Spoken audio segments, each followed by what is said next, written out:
153 저녁기도에 오신 여러분들을 주님의 이름으로 환영하고 축복합니다. 오늘 이 저녁 시간에도 한 해를 마무리하는 시점 가운데서 오늘 한 해를 돌아보며 또 주님 앞에서 나의 삶을 또 결단하고 새롭게 새로운 계획들을 바라볼 수 있는, 비전을 바라볼 수 있는 귀한 시간이 되기를 간절히 소원하겠습니다. 오늘 이 시간 하나님께서 먼저 우리들에게 주신 말씀 보도록 합니다. 베드로후서 1장 1절에서 2절 말씀까지 보도록 하겠습니다. 베드로후서 1장 1절에서 2절 말씀입니다. 우리 같이 한 목소리로 다 함께 봉독하도록 합니다. 시작. 예수 그리스도의 종이며 사도인 시몬 베드로는 우리 하나님과 구주 예수 그리스도의 의를 힘입어 동일하게 보배로운 믿음을 우리와 함께 받은 자들에게 편지하노니 하나님과 우리 주 예수를 알므로 은혜와 평강이 너희에게 더욱 많을지어다. 아멘. 옛말에 이런 말이 있습니다. 아는 것만큼 보인다고요. 자, 이 말은 나이가 지긋한 인생을 오래 사신 어른들이나 또한 자기 분야에 어떤 뚜렷한 업적을 남긴 분들은 누구나 다 공감할 수 있는 말입니다. 자기 분야에서 뚜렷한 업적을 남기고 또 그 일의 전문가가 되면 어떤 상황에 또 어떤 문제가 발생하면 어디서 문제가 발생되어졌는지, 어디서부터 이 문제를 풀어나가야 되는지에 대한 해소하는 어떤 방식이라든지 내용, 어떤 것인지를 환하게 아주 충분히 알고 또 그 문제가 닥쳤을 때 당황하지 않고 하나하나 풀어갈 수 있는 것이죠. 우리는 이러한 부분들을 뭐라고 얘기하느냐? 전문가 또는 장인, 달인이라고 부른다는 겁니다. 그러나 전문가가 아닌 사람들, 그 분야에 대해서 제대로 잘 알지 못하는 사람들은 문제가 발생을 하면 왜 이런 문제가 일어나는지, 어디서부터 이 문제를 해소하고 풀어나가야 되는지를 제대로 분별하기가 쉽지가 않습니다. 왜 그렇습니까? 그 일들에 대해서 서투르기 때문이죠. 잘 모르기 때문이라는 겁니다. 자, 예를 든다면 이런 거죠. 자동차 명의는 자동차의 엔진 소리만 들어도 이 자동차가 지금 정상인지 아닌지를, 어디가 문제가 생겼는지를 금방 알 수 있습니다. 그리고 어떻게 수리해야 되는지도 금방 진단해냅니다. 또한 모든 부모들은 자기 자녀에 대한 어떤 문제가 생기면 금방 알아봅니다. 뭐 자녀의 목소리를 듣는다든지, 또한 자녀의 어떤 표정을 본다든지, 어떤 기분에 따라서 어떤 상태인지를 환하게 다 꿰뚫어 보는 사람들이라는 거죠. 자, 그런 맥락에서 본다면 우리가 하나님의 은혜를 누리려면, 신앙생활을 더 풍성하게 행복하게 하려면 하나님에 대해서, 예수님에 대해서, 또 성령님에 대해서, 즉 삼위일체 하나님에 대해서 제대로 아는 것이 아주 중요하다는 겁니다. 하나님을 아는 만큼 우리가 주님 안에서 더 누릴 수 있는 것들이 있고, 하나님을 더 깊이 깨닫는 만큼 우리의 믿음 생활이 더욱더 풍성해질 수 있기 때문이라는 거예요. 오늘 이 말씀을 베드로가 성도들에게, 흩어져 있는 유대교에서 개종한 그리스도인들에게 아주 강한 어조로 지금 설명하고 있는 것입니다. 자, 먼저 14절과 15절 말씀 보도록 합니다. 이는 우리 주 예수 그리스도께서 내게 지시하신 것 같이 나도 나의 장막을 벗어날 것이 임박한 줄 알미라. 내가 힘써 너희로 하여금 내가 떠난 후에라도 어떤 때나 이런 것을 생각나게 하려 하노라. 자, 이 말씀해 보니까 나의 장막이라는 표현을 쓰고 있는데요. 자, 베드로가 말하는 나의 장막은 뭡니까? 자기의 육체를 말하는 겁니다. 즉, 베드로가 이제는 하나님 나라에 갈 날이 머지 않았다라는 거예요. 이제는 내가 이 땅에서 내 인생과 나의 삶이 얼마 남지 않았다라는 말씀인 거죠.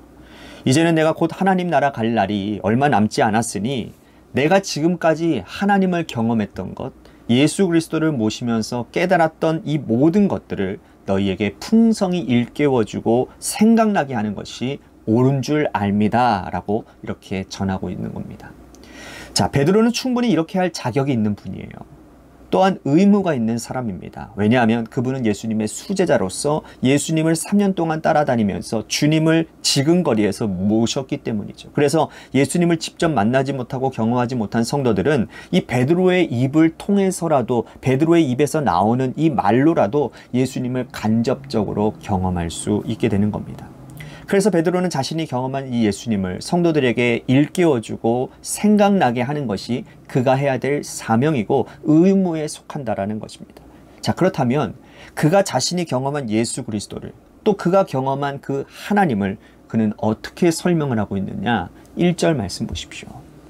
예수 그리스도의 종이며 사도인 시몬 베드로는 우리 하나님과 구주 예수 그리스도의 의로 힘입어 동일하게 보배로운 믿음을 우리와 함께 받은 자들에게 편지하노니.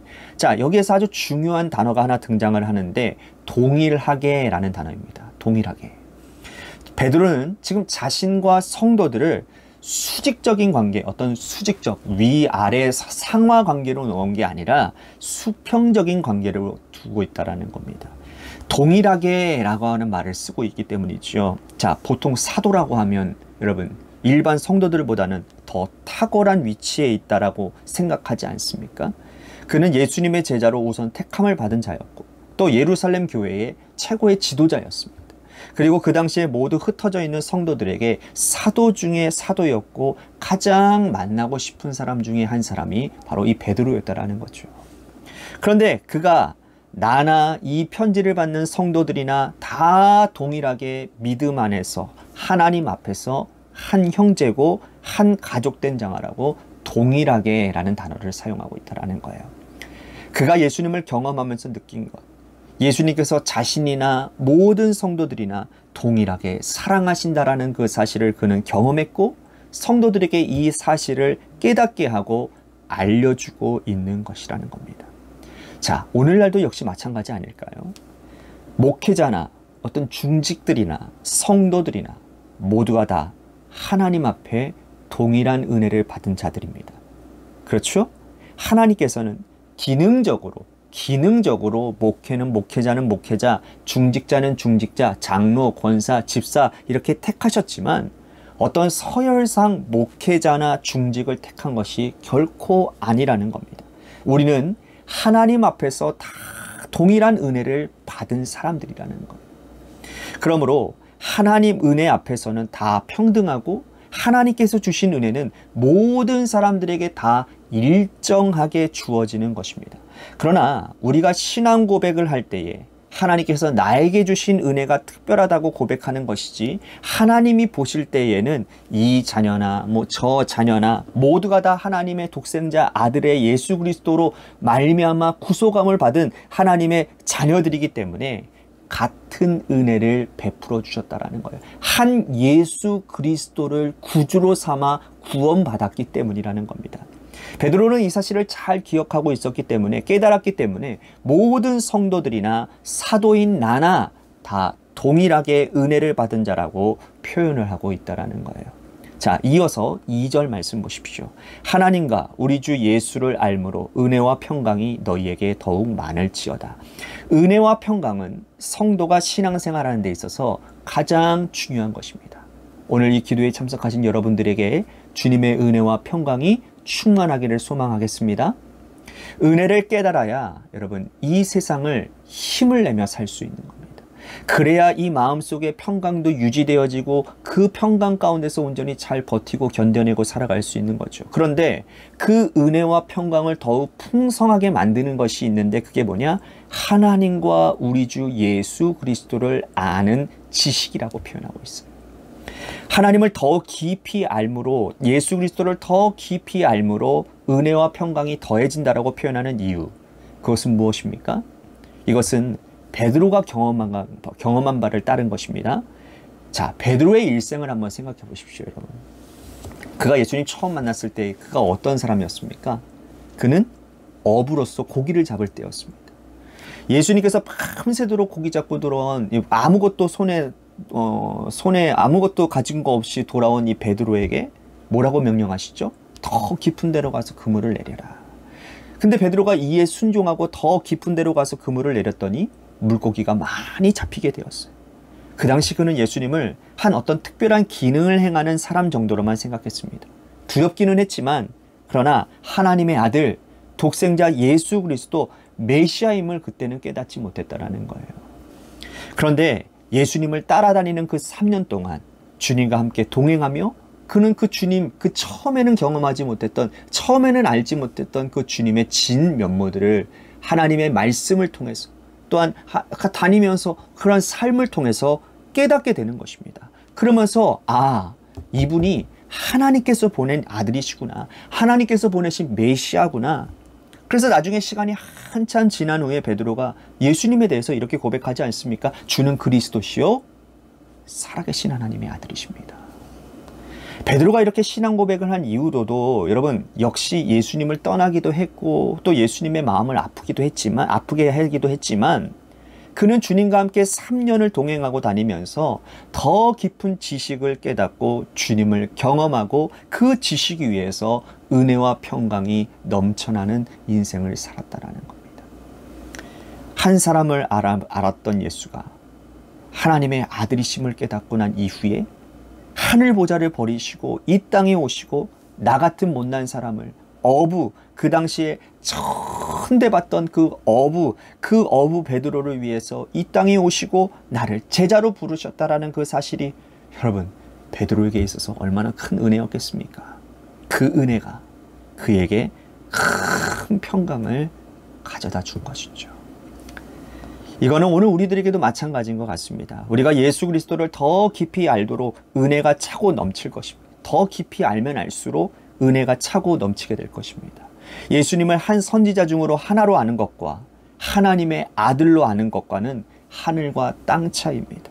하나님의 아들이신 예수 그리스도께서 이 땅에 오시고 나를 위해 나를 찾아오시고 나를 구원해 주시고 지금도 하나님의 자녀로 살아가게끔 도와주시게끔 하는 이 놀라운 사실이 오늘 우리들에게 얼마나 큰 은혜인지, 지금도 하나님께서 이 아들 독생자 예수 그리스도를 보내셔서 우리들 안에 성령으로 내주하게 하셔서 그 성령님이 우리에게 은혜 베풀어 주심으로 인해 그 은혜가 내 안에 가득 채워짐으로 인해서 이 세상의 어떤 풍파 가운데 문제 앞에서도 우리들이 평강을 잃어버리지 않는 그 놀라운 역사, 그 은혜가 우리 가운데 누려지게 되는 것이 진짜 신앙인들의 모습이라는 거예요. 오늘 하루도 우리가 하나님의 은혜 가운데 살아가고 있다는 사실을 여러분들 믿음으로 고백하시기를 바랍니다. 그 은혜가 나를 붙들고 있고 그 은혜로 말미암아 내 안에서 하나님을 절대로 놓지 않는, 하나님에서부터 이탈되어지지 않는 삶을 살기를 원합니다. 그래서 내가 주님을 더 깊이 알기를 원합니다.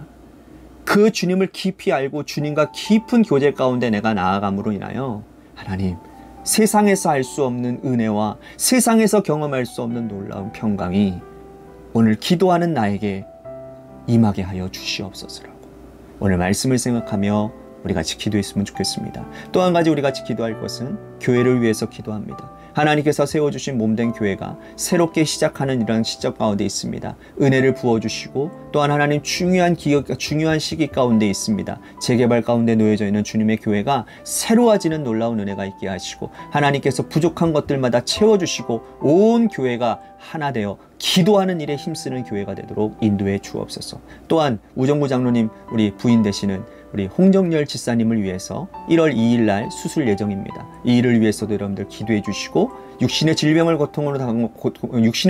고통당하고 있는 우리 성도님들이 있습니다. 그분들을 위해서도 기도해 주시고 마지막으로 여러분들의 삶의 자리와 여러분들의 자녀들을 위해서 기도하시다가 돌아가시기를 바랍니다. 노래 끝날 때까지 우리 함께 하나님 앞에 기도하며 나아가도록 하겠습니다. 기도하시겠습니다.